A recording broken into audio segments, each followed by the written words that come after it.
Olá, no ar o Espaço Livre. No programa de hoje vamos falar sobre transtornos alimentares. Nossa convidada é a psicóloga Vanessa Tomazini, criadora do projeto Você Tem Fome de Quê? Bem-vinda ao programa, Vanessa. Muito obrigada. Vanessa, uma das coisas que você critica, né, é essa idolatria pela vida fitness, né? E também a disseminação de que ela é sinônimo de uma vida mais saudável. Por quê? Na verdade, a gente foi entendendo nesses últimos anos que ser fitness, ou seja, viver em restrição, levar marmita para comer no aniversário do filho ou da sogra, é sinônimo de disciplina e automaticamente de que dieta é algo que faz as pessoas viverem felizes. E, na verdade, o que a gente mais vê é que, na maioria das vezes, as pessoas fazem uma dieta. A dieta normalmente tem começo, meio e fim. Ou seja, quando você termina a dieta, você volta a ganhar aqueles pesos porque você não teve uma mudança de hábitos alimentares, você não teve uma mudança de estilo de vida, você não mudou a sua relação com a comida, do quanto às vezes a gente come por impulso, por ansiedade, por estresse. Então, automaticamente, a gente vai olhando essa vida fitness, de ter aquele abdômen tanquinho, de ir na academia 7 vezes por semana, como se isso fosse o padrão que funciona. E, na verdade, esse é um dos maiores padrões que leva a uma grande parte dos distúrbios alimentares, justamente porque eles envolvem, na sua grande maioria, restrição. E foi dessa crítica que surgiu o projeto? O projeto do Você Tem Fome de Quê? Ele surgiu há 1 ano e meio, mais ou menos, como crítica a isso, mas também como uma possibilidade das pessoas reavaliarem a relação que elas mantêm com a comida. Comida é um ato social, político, agregador, é envolvido de afetividade e muitas vezes a gente encara a comida só como obtenção de nutrientes. Então eu vou comer só frango com batata doce porque é o que eu preciso. Só que comida tem uma afetividade ligada. Se a gente for pensar, o nosso primeiro comfort food já é o leite materno, né? Adocicado, no colo da mãe, ali mamando no peito. Então assim, a gente tem uma relação com a comida muito mais intensa e que faz parte.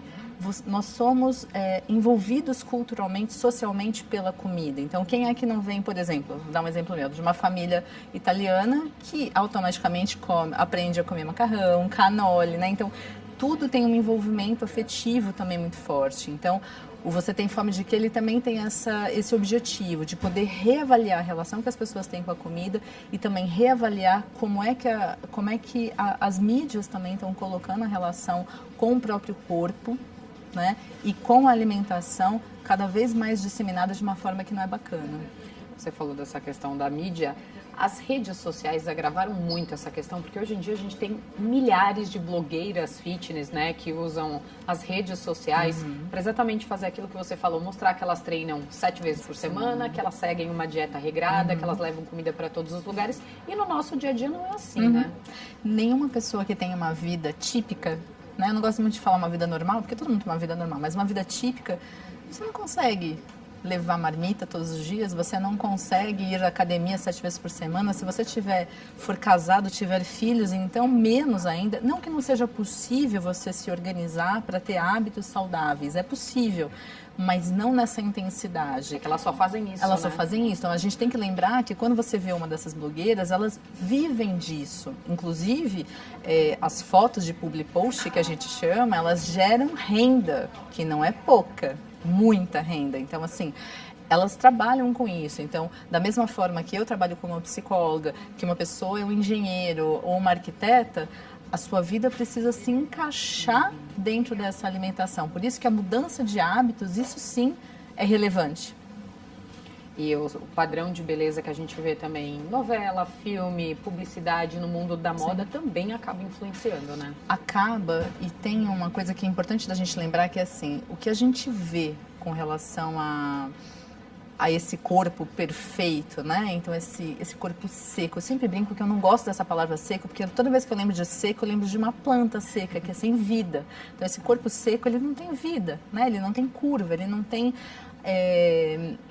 vivacidade, muitas vezes. Então, esse padrão desse corpo, ele dificilmente, por exemplo, se a gente for falar das mulheres, ele dificilmente é alcançado por uma mulher que não faça uso de nenhum artifício de uso de hormônio, de uso de suplementos que não são tão bacanas assim, alguns deles são ilegais, até se a gente for pensar que a quantidade de testosterona no corpo feminino é diferente do masculino, então nós fomos criadas fisiologicamente para manter uma gestação. Então, o acúmulo de gordura, inclusive, dessa parte do abdômen até o final da coxa, ele vem para propiciar manter uma gestação. Os homens têm muito mais músculos porque, de alguma forma, eles também são muito mais ativos.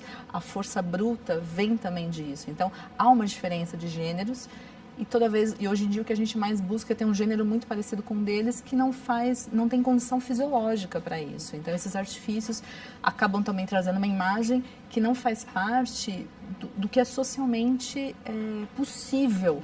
Inclusive, tem uma coisa que, assim, se a gente for pensar que esse padrão estético pertence a 5% das mulheres, para mim ele não existe, porque tem 95% que é diferente. Exatamente. E você costuma usar bastante também o termo comida de verdade, né? O que é comida de verdade para você? Eu aprendi sobre comida de verdade porque eu tinha um problema de resistência à insulina. Eu tinha insulina muito alta e depois de uns 8 anos tratando com medicação, eu me incomodei de tomar medicação todos os dias e resolvi procurar um médico que começou a me explicar um pouco mais, o Dr. José Carlos Souto, que começou a me explicar um pouco mais que assim, então vamos fazer o seguinte, vamos tirar todos os industrializados da sua alimentação, vamos comer comida de verdade. O que é comida de verdade? É fácil, se não vem no saquinho é comida de verdade. Tudo aquilo que você encontra na feira, você não precisa ir em outro lugar. Próxima semana, vá à feira e compre frutas, vegetais, folhas, as proteínas que sempre tem na feira. Pronto, a sua alimentação ela pode ser basicamente disso. Claro, a gente usa algumas coisas que são industrializadas, o azeite, um tipo de gordura, o chocolate, por exemplo, sim. Mas isso vai pertencer à menor parte da sua alimentação. Então, quanto mais comida de verdade, ou seja, esses alimentos que não são ensacados, nós fomos recebendo muito uma influência americana também do estilo de alimentação. E por volta dos anos 60 lá, pós-guerra e tudo mais, as mulheres começaram a trabalhar. Então tinha um slogan muito forte da indústria alimentícia de que assim, fique tranquila, vá trabalhar, que nós vamos produzir toda a sua comida, né? Então você vai ter mais tempo para ficar com os seus filhos. Isso foi sendo agravado. Então hoje, se você chegar no supermercado, por exemplo, você observa a quantidade infinita que nós temos assim de opções de coisas que são de uma forma muito simples você consegue fazer em casa. E essa indústria foi com o slogan e com todo o apelo de marketing, foi fazendo com que a gente acreditasse que cozinhar é difícil, é custoso, é trabalhoso, é demorado, que você não precisa perder tempo com isso. Então, se a gente volta hoje a ter uma alimentação muito próxima do que era o que os nossos avós comiam, é muito simples. Pare e lembra da lembrança que você tem dos seus avós. Então tinha o arroz, tinha o feijão, tinha a carne, tinha a salada, tinha os vegetais, tinha as frutas. Pronto. E no caso até do azeite, que você falou, até do chocolate, essas coisas que você precisa, né, comprar no supermercado, enfim, comprar aquela coisa que vem ensacada, você ainda tem a opção de escolher o mais saudável, porque existem diversas marcas, né? Hoje nós temos uma quantidade de empresas que tem esse apelo com orgânico, com chocolates que, assim, são feitos de massa de cacau, açúcares de coco e cacau. Não tem leticina de soja, não tem nenhum tipo de estabilizante, conservante nenhum. Então, você consegue marcas muito bacanas, até as grandes redes do supermercado hoje em dia têm marcas bacanas com as quais eles já trabalham.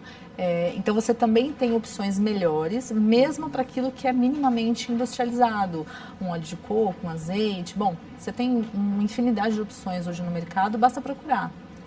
E por que você acha que as pessoas estão cada vez, né, mais acostumadas a lidar com essas restrições?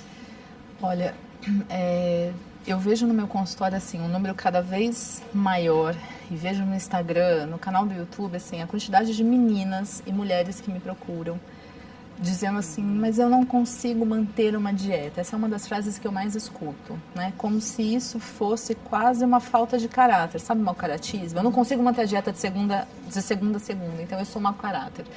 E, na verdade, que as pessoas, a gente foi sendo influenciado de alguma forma a entender que o regime, que a dieta, era a forma correta de se viver. Então, você não poderia ter uma relação saudável com a comida, de pequenos excessos.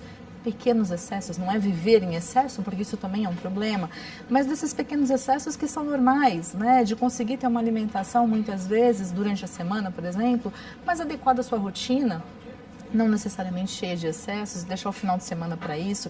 Existia uma sabedoria nos nossos avós que nós fomos perdendo. Eles normalmente faziam isso. Durante a semana eles comiam normalmente, aos finais de semana tinha um pouco mais de exagero quando estavam os filhos, os netos todos reunidos, aquela coisa de sentar à mesa e comer o dia inteiro, sabe? Fica beliscando ali. Então tinham esses pequenos excessos, onde a comida não era esse vilão.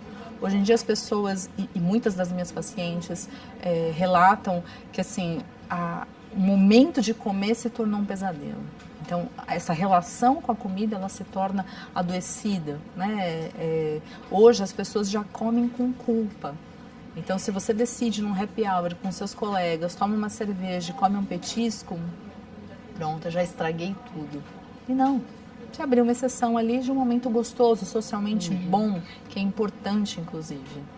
E isso acaba contribuindo, né, para que muitos sinais dos transtornos alimentares passem despercebidos? Sim. Na verdade, justamente por nós entendermos de que estar em restrição é bom, fazer dieta faz bem para todo mundo, mulher realmente tem que ser magra. Então, quando uma mulher diz que está em dieta, ninguém reclama, ninguém fala nada. Não, realmente precisa, né? Se bobear, ainda diz que realmente estava precisando, sabe? Ainda olha torto. Ou tem que mudar a dieta. Ou tem que mudar a dieta que não está funcionando. Então, assim, hoje em dia as pessoas encaram dieta como se fosse quase imprescindível. Todo mundo tem que fazer, principalmente as mulheres. Não só, claro que isso também afeta aos homens, mas de uma forma um pouquinho diferente. Então, estar em dieta, fazer um regime, ter restrição, as pessoas não acham mais estranho. Então, quando você vê muitas vezes a sua filha ali, adolescente, não, mãe, eu só vou comer os vegetais e um pouquinho aí dessa proteína que você fez, acha normal. Não questiona, não, é porque ela quer se manter magrinha. Como se esse padrão dessa magreza excessiva ela fosse boa, como se restrição fosse uma fórmula saudável, né? Por isso que essa vida fitness hoje em dia, ela veio com a intenção de disseminar bons hábitos, mas isso foi totalmente deturpado, né? Essa vida fitness hoje em dia, ela traz muito mais a restrição do que os bons hábitos. Vanessa, nós vamos continuar falando sobre o assunto daqui a pouco. Agora nós vamos para um rápido intervalo e já voltamos com o Espaço Livre. Hoje sobre transtornos alimentares. Voltamos já.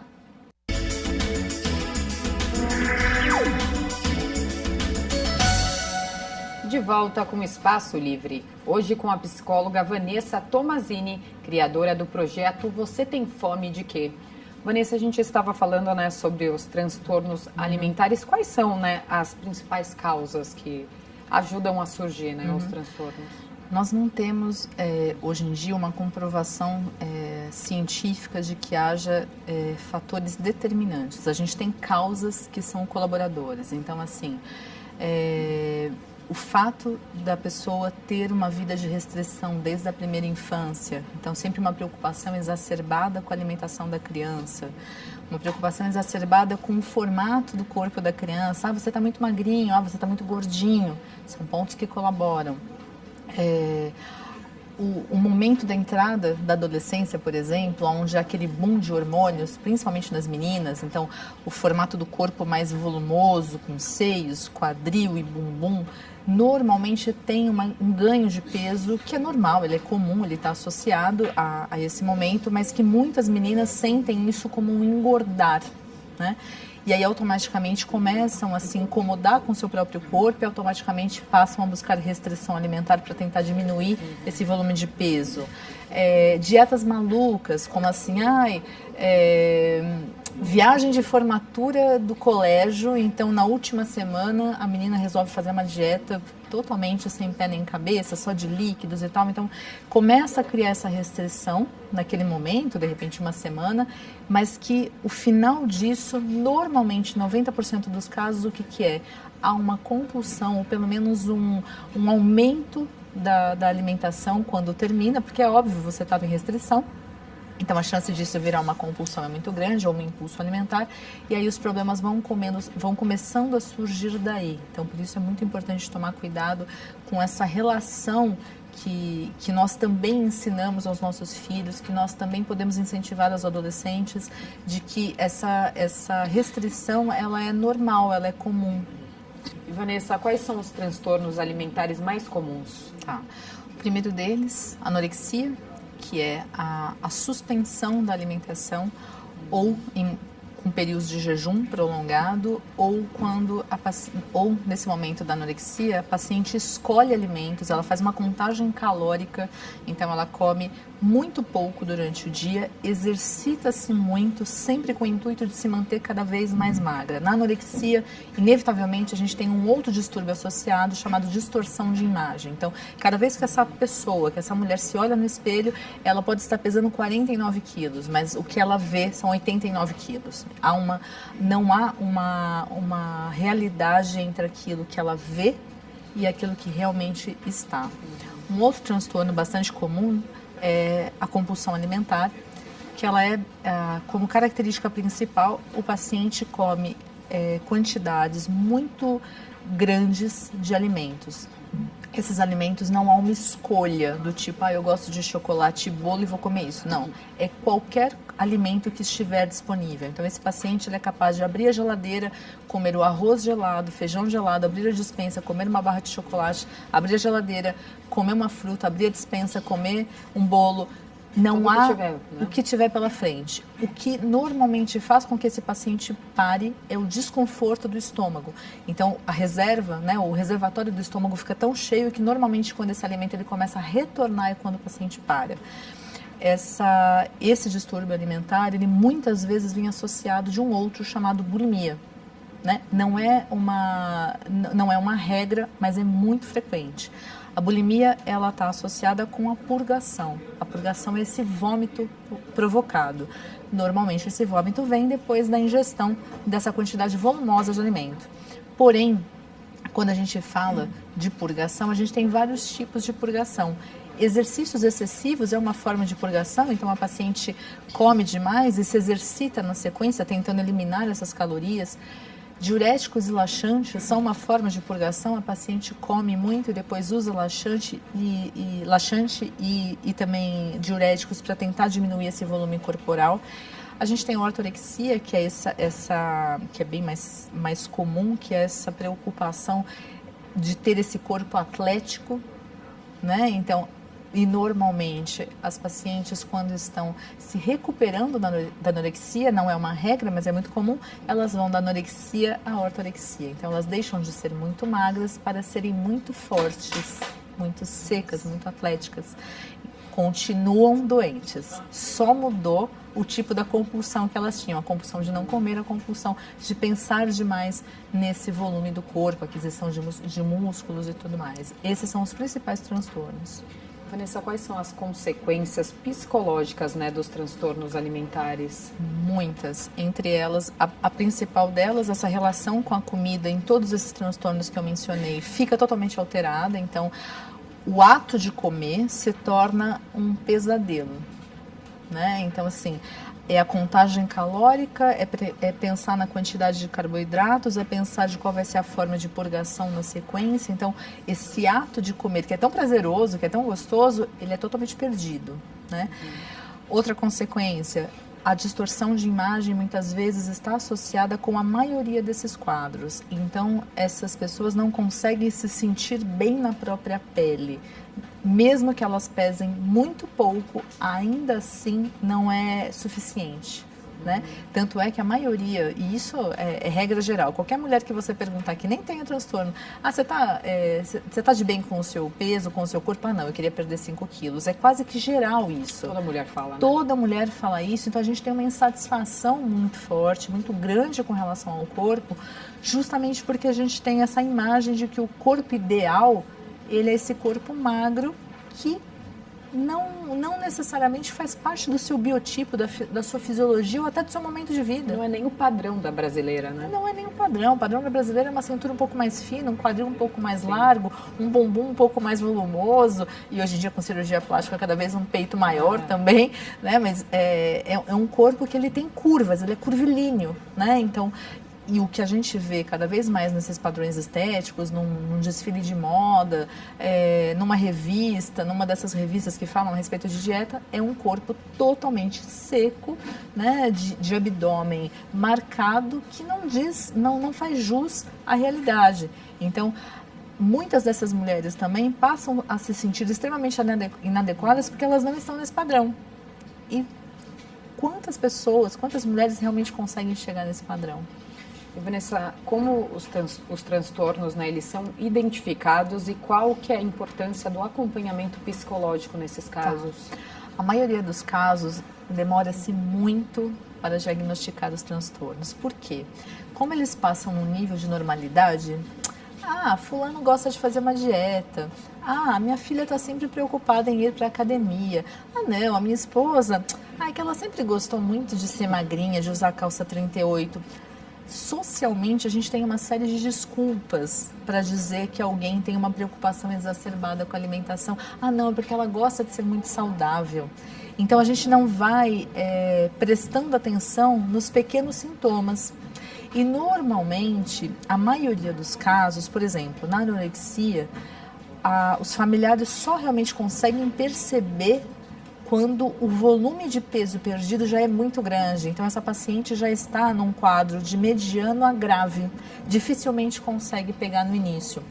Nos quadros, por exemplo, de bulimia, os parentes só começam a perceber, que é o da purgação, quando essas meninas começam a ficar com as glândulas salivares aqui, as parótidas, elas incham justamente pela purgação. Então, há uma aparência modificada. Ou o esmalte dos dentes começa a ficar corroído por causa do suco gástrico. Então, já são casos que às vezes têm 15, 17 anos de doença. Eu atendo vários assim, muito tempo. Dentro da bulimia, como não causa nenhum mal aparente ao corpo, então é alguém que come normalmente à vista de todo mundo, mas depois ela purga sozinha. Então, o que acaba acontecendo? Demora-se muito mais tempo para conseguir identificar. Então, o que acaba acontecendo? Muitas vezes, a própria paciente é quem identifica, depois de muito tempo e de muito sofrimento mental, né, e psicológico, e acaba procurando, às vezes, um site, um blog, alguma coisa assim. E quais são as formas, né, de tratamento?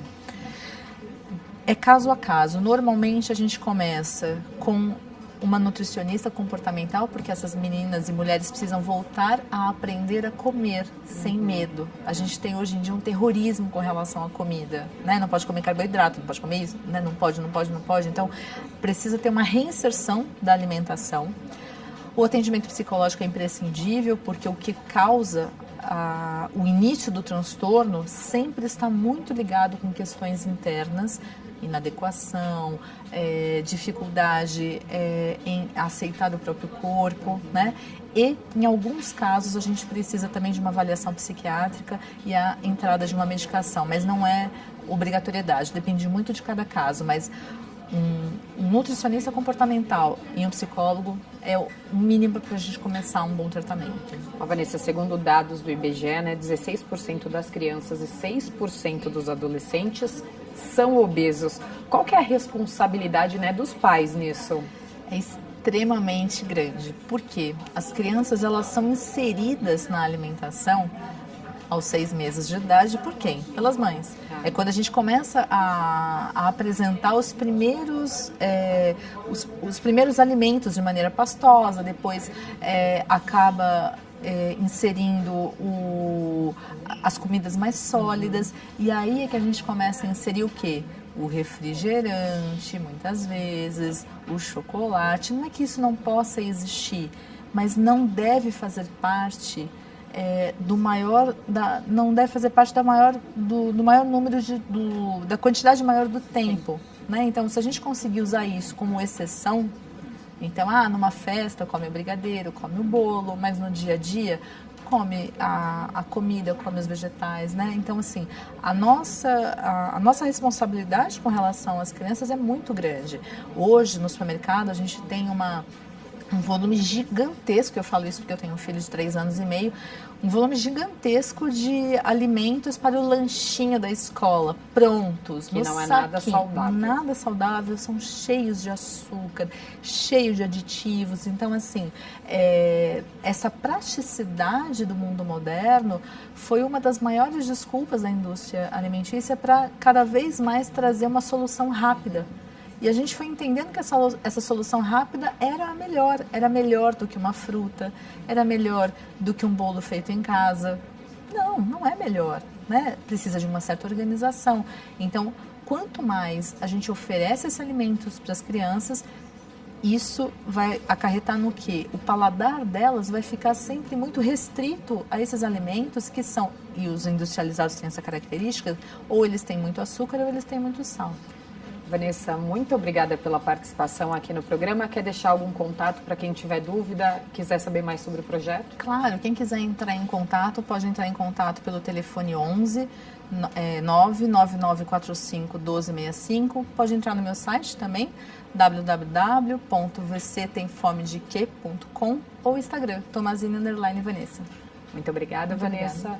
E o Espaço Livre de hoje fica por aqui. Até a semana que vem. TV Câmara São Paulo, informação para a cidadania.